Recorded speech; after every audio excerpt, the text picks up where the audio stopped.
आप सभी को राधे राधे, जय श्री कृष्णा। चलिए सुनाते हैं लड्डू गोपाल से जुड़ी अत्यंत दिल को छू लेने वाली लीला कथा। इंदौर शहर, जहां पर एक मैया लड्डू गोपाल की परम भक्त बाल गोपाल लड्डू गोपाल से सच्चा प्रेम करने वाली, सच्ची श्रद्धा रखने वाली, उनके प्रति श्रद्धा भाव रखने वाली मैया अपने लड्डू गोपाल को बिल्कुल अपने पुत्र की तरह ही सेवा करती थी। मैया के जो पति थे उनका 20 वर्ष पहले जो है देहांत हो गया था। उनकी मृत्यु के बाद यह जो मैया ने लड्डू गोपाल जी की सेवा करना शुरू कर दिया था। यानी पिछले 20 वर्षों से जो है मैया लड्डू गोपाल की सेवा भक्ति कर रही थी। रोज गीता के पाठ पढ़ना, ठाकुर जी की सेवा करना, उनके भजन करना, बस यही उनकी दिनचर्या थी। मैया का एक बेटा था जिसकी शादी हो चुकी थी और उनका बेटा जॉब करता है इंदौर में ही। उनकी बहू जो है वो भी काफी पढ़ी लिखी है, लेकिन वो जो है ठाकुर जी की सेवा नहीं करती थी। मैया ही सिर्फ ठाकुर जी की सेवा करती थी। अब मैया धीरे धीरे जो है उम्र के उस पड़ाव पर आने लगी थी जब उनके हाथ पैर जो है काम करना बंद करने लगे थे। मतलब कि वह अब जो है बीमार रहने लगी थी, उनसे ज्यादा कामकाज नहीं होता था। आए दिन उन्हें बुखार होता था, कभी खांसी हो जाती थी। आप भी देखते होंगे कि हमारे घर में भी जो बुजुर्ग होते हैं तो उन्हें आए दिन कोई न कोई बीमारी होती रहती है। कभी घुटनों में दर्द, कभी खांसी हो जाती है, कभी फीवर हो जाता है। तो आए दिन मैया को भी ऐसे ही तबीयत खराब रहने लगी थी। इस वजह से जो है मैया बाल गोपाल लड्डू गोपाल जी की सेवा अपनी बहू से कराती थी। उन्हें बताती थी कि इस प्रकार से सेवा करो, उस प्रकार से सेवा करो। लेकिन जब मैया की तबीयत जो है ठीक होती थी तो वह स्वयं ही बाल गोपाल की सेवा करती थी। और दोस्तों, पिछले 20 साल से जो है मैया बाल गोपाल लड्डू गोपाल को जो है अपने पास ही सुलाती थी।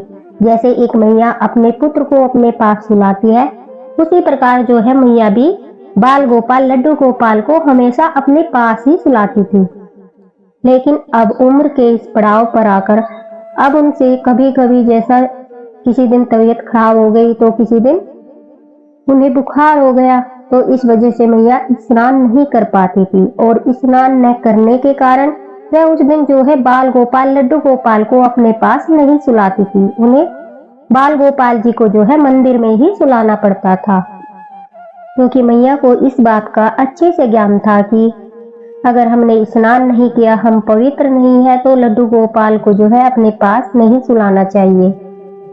वो ठाकुर जी का बाल स्वरूप है। भले ही हम उन्हें जो है अपने पुत्र रूप में सेवा कर रहे हैं, लेकिन है तो वो भगवान ही, हमारे ठाकुर जी ही। तो इस वजह से जो है मैया साफ स्वच्छता का पूरा ध्यान रखती थी। अब अप्रैल का महीना था और मैया की तबीयत जो है काफी खराब हो रखी थी। इस वजह से जो है लड्डू गोपाल बाल गोपाल अकेले ही अपने मंदिर में ही विश्राम करते थे। लेकिन लड्डू गोपाल की वजह से मैया को पूरी रात बेचैनी रहती थी। उन्हें जो है नींद अच्छे से नहीं आती थी। आपने देखा होगा जब आपके साथ कोई हर समय रहता है और फिर अचानक से उसे 1 दिन, 2 दिन, 3 दिन आपसे अलग होना पड़ता है तो आपका मन नहीं लगता। उसी प्रकार मैया का भी मन नहीं लगता था ठाकुर जी के बगैर। वो बस मन ही मन जाप करती रहती थी, पाठ करती रहती थी। काफी समय हो चुका था गीता पढ़ते पढ़ते, तो वो भागवत गीता के जो है पाठ मन मन में ही पढ़ती रहती थी, ठाकुर जी के जाप करती रहती थी, कन्हैया जी का नाम लेती रहती थी। और काफी अच्छी अच्छी अनुभूतियां भी जो है ठाकुर जी मैया को कराते थे। अब देखिए, जब मैया ठाकुर जी को अपने पास सुलाती थी तो उनके रूम में जो है फैन चलता रहता था और वह बार बार जो है उठकर ठाकुर जी को भी देखती रहती थी। लेकिन अब जो है ठाकुर जी अपने मंदिर में ही विश्राम करते थे और मंदिर भी छोटा सा था, उसमें फैन की व्यवस्था भी नहीं थी। एक दिन रात को मैया को जो है रोने की आवाज सुनाई दी। अब मैया तो घबरा गई कि यह रोने की आवाज कहां से आ रही है। लेकिन फिर सोचा कि उनके पास वाले घर में जो है उनकी पड़ोसन के यहाँ बच्चा था, छोटा बच्चा था, तो मैया ने सोचा शायद उनका जो बच्चा है उसकी तबीयत वगैरह खराब होगी तो वही रो रहा होगा। यह सोचकर मैया इस बात पर ज्यादा ध्यान नहीं देती। लेकिन अगले दिन फिर से रात को रोने की आवाज आती है। अब यही आवाज बार बार रिपीट हो रही थी। 3-4 दिन लगातार मैया को रोने की आवाज आ रही थी। अब मैया सोचती है कि या तो खुद जाकर देख लूं या फिर बहू को भेज कर देख लूं कि आखिर बात क्या है। रोज रोज यह बच्चा क्यों रोता है और यह बच्चा रात के समय ही क्यों रोता है। भाई अगर तबीयत खराब है तो बच्चा दिन में भी रोना चाहिए, लेकिन यह बच्चा तो जो है रात को ही रोता है। अब ठाकुर जी जाने क्या बात है। यह सोचकर मैया अपनी बहू को जो है बुलाती है और कहती है, बेटा जरा देखो तो। पास वाले मकान में उनका नाम लेकर पुकारती है। उनका नाम सुधा था। कहती है कि जाकर देखो सुधा का बेटा जो है रोज रात को क्यों रोता है, आखिर उसकी तबीयत तो ज्यादा खराब नहीं है। अब उनकी बहू अपने पास वाले घर में पूछती है। वो उन्हें दीदी बुलाती थी। वो कहती है कि सुधा दीदी, माता जी पूछ रही है कि क्या आपके बेटे की तबीयत खराब है, वह रात को इतना क्यों रोता है। तभी सुधा जी कहती है, नहीं मेरे बेटे की तो तबीयत खराब नहीं है, वह तो पूरी रात आराम से सोता है, न ही वह रोता है। यह सुनकर अब मैया बड़ी अचंभित होती है कि आखिर क्या बात है, यह बच्चे की आवाज कहां से सुनाई देती है। अब दोस्तों हैरान करने वाली एक अद्भुत घटना होती है। अगले दिन रात को जब फिर से बच्चे की आवाज रोने की सुनाई देती है तो मैया जो है उठकर धीरे धीरे अपनी छड़ी के सहारे, अब वो छड़ी लेकर चलने लगी थी, अपनी छड़ी के सहारे जो है उस आवाज की ओर चल देती है जिधर से वो आवाज आ रही थी। अब जैसे ही वह मंदिर वाले रूम के नजदीक पहुंचती है तो उन्हें वह आवाज जोर जोर से आने लगती है। और मैया तो हैरान हो गई कि मंदिर से वो भी बच्चे के रोने की आवाज आ रही है। मैया ने उस दिन स्नान नहीं किया था, लेकिन फिर भी उनके दिमाग में जो है यही आ रहा था कि कहीं उनके ठाकुर जी को जो है कोई परेशानी तो नहीं, वही तो कोई अनुभूति नहीं करा रहे कि बगैर नहाए बगैर स्नान किए मैया जो है मंदिर में जाकर ठाकुर जी को देखने लगती है और कहती है, क्यों रे लल्ला, काहे परेशान हो रहे हो। और कहती है कि मुझे लग रहा है लल्ला को मेरी याद आ रही है, इसलिए वह बार बार रोने की अनुभूति करा रही है। अब मैया जो है जैसे ही यह सोचकर कि जब मेरे ठाकुर जी मुझे बार बार अनुभूति करा रहे हैं, मुझे रोने की आवाज आ रही है, इसका मतलब है वह स्वयं ही मुझे आज्ञा दे रहे हैं कि मैं उन्हें अपने पास सुला लूं। ऐसा सोचकर दोस्तों मैया जब बाल गोपाल लड्डू गोपाल को जो है मंदिर से अपने हाथों में उठाने लगती है तो वो देखती है कि इतने सारे मच्छर जो है बाल गोपाल लड्डू गोपाल जी के विग्रह पर बैठे थे। अनगिनत मच्छर लड्डू गोपाल जी के विग्रह के ऊपर को घूम रहे थे। कोई उनके विग्रह पर बैठा था तो कोई मंदिर के चारों तरफ भिन भिना रहे थे। अब मैया को अब अनुभूति हो जाती है, अच्छा ये बात है, ठाकुर जी को जो है ये कीट परेशान कर रहे हैं, ये सोने नहीं देते, इसलिए जो है ठाकुर जी मुझे बार बार अनुभूति करा रहे हैं। अब मैया का भाव देखो, मैया पूरी रात तबीयत खराब होने के बावजूद हाथ वाला पंखा लेकर जो है ठाकुर जी के पास बैठ गई और पूरी रात उन्हें धीरे धीरे जो है हवा करती रही ताकि ठाकुर जी को आराम से नींद आ जाए, उन्हें कोई भी परेशानी न हो। और उन्हें पंखा करते करते मैया बार बार रो रही थी, उनकी आंखों से आंसू आ रहे थे कि मेरे ठाकुर जी पिछले 4 दिनों से जो है मुझे अनुभूति करा रहे हैं, मुझे बता रहे हैं कि उन्हें ये परेशानी है और मैं अज्ञानी समझ ही नहीं पाई। बैठे बैठे मैया बाल गोपाल से माफी मांगती है, कहती है कि मेरे लल्ला मुझे माफ कर दे, मैं जो है समझ नहीं पाई, लेकिन तुम देखना कल सुबह होते ही मैं सबसे पहले तुम्हें जो है एक ऐसी व्यवस्था करके दूंगी जिससे तुम हर रोज रात को आराम से सो पाओगे। अब मैया का भाव ही तो था, उनकी भक्ति ही तो थी। और जब हम ठाकुर जी को घर में विराजमान करते हैं तो कुछ लोग कहते हैं, अरे वह तो मूर्ति है, भला उन्हें भी भूख लगती है क्या, ठाकुर जी को भी दर्द होता है। तो जब हम उन्हें बाल रूप में विराजमान करते हैं तो हमारे लड्डू गोपाल जागृत होते हैं, उन्हें भूख भी लगती है, प्यास भी लगती है, उन्हें दर्द भी होता है, हर चीज वो अनुभव करते हैं, बिल्कुल हमारे बच्चे की तरह ही हमारे साथ जीवन जीते हैं, हमें अपने साथ होने की अनुभूति कराते हैं।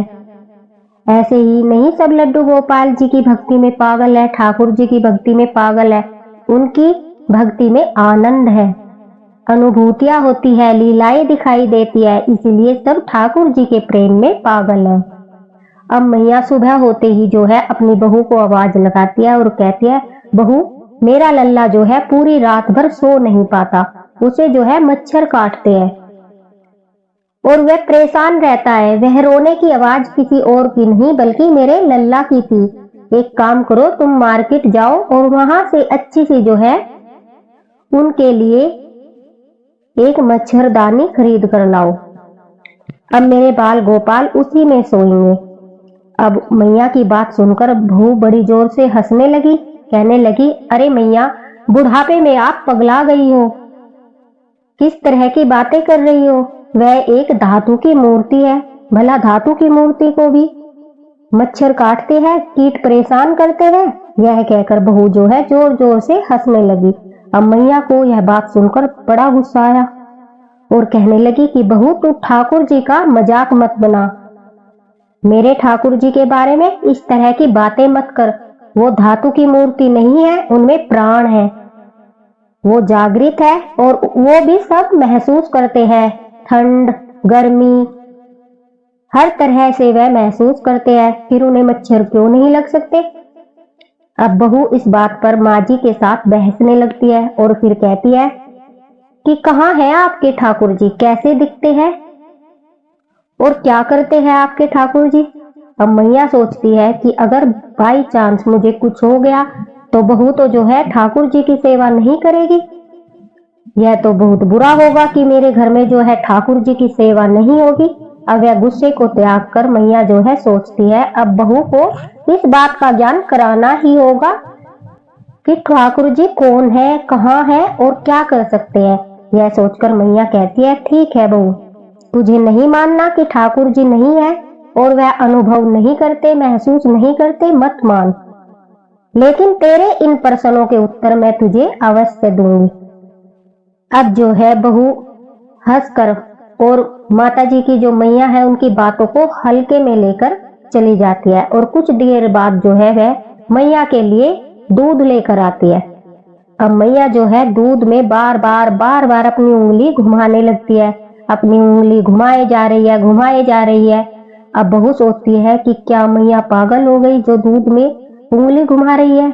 वह कहती है कि माँ जी क्या हुआ, क्या आपको दूध नहीं पीना, आप बार बार इसमें जो है उंगलियां क्यों घुमा रही हो।